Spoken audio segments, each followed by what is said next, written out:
چې حافظه کمزوري وي هغې لپاره بهترین او نایاب او مجرب عمل لته ښیم انشاءالله چې کومه خبره تا اورېدلې وي یا کوم سبق یاد کړی ته په کلونو پورې هغه یاد وي.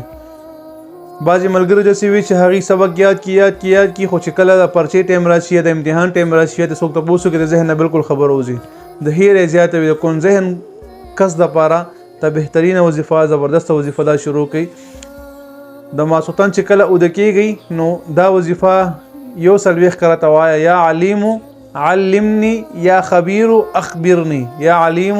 علمني یا خبیر اخبرني دا 140 کرته وایه اول او اخر درې کرته درود شریف وایه. بل بهترین او زبردست عمل چې دا ماته ډېرو بزرګانو دا عمل لا کړی دی او ډېر بهترین عمل دی الحمدلله او فایده هم کوي هغه عمل دی سوره کوثر انا اعطیناک الکوثر. بعضې کسان ته کمنټونو کې زه هم دا ښیم بعضې کسان تپوس کوي مونږ ته ذهن دپاره څه وظیفو کې سبق یاد کړم بیا هیر شي نو دا ما خپله طالبۍ دوران کې ډېرو بزرګانو ما ته ښودلې وه چې کوم وخت کې مونږ علم کولو حفظ هم کولو هغه وخت کې مونږ مشرانو بزرګانو ته تپوسونه کول چې مونږ ته حفظ د ذهن تیزولو لپاره څه وظیفه وښایه نو دغه سوره کوثر به اکثر بزرګانو مونږ ته ښوولی دا 21 کرته وایه ماسوتن مونځ نه پس مخ په قبله کې نه 21 کرته وایي سبا ستا ذهن بالکل تیزیږي او الحمدلله داسې ده الله تعالی دې موږ تاسو نه ده شي دا عمل وکړئ انشاءالله ذهن به هم تیزیږي کوم کسانو پرچې وي یا پرچې ته کیني هغه دوران کې تاسو دا وظیفه هم کوئ تاسو به بالکل ذهن ته ټول سبق پخپله یادېږي تاسو چې کوم کتلی وي کتاب کاپۍ کې تاسو به هغه سبق پخپله ذهن ته راځي او دا شی ما کتلی نو هغه تا ته به بیا هغه ټایم کې یادېږي. الله جل جلاله موږ تاسو نه ده شي. السلام علیکم ورحمة الله وبرکاته.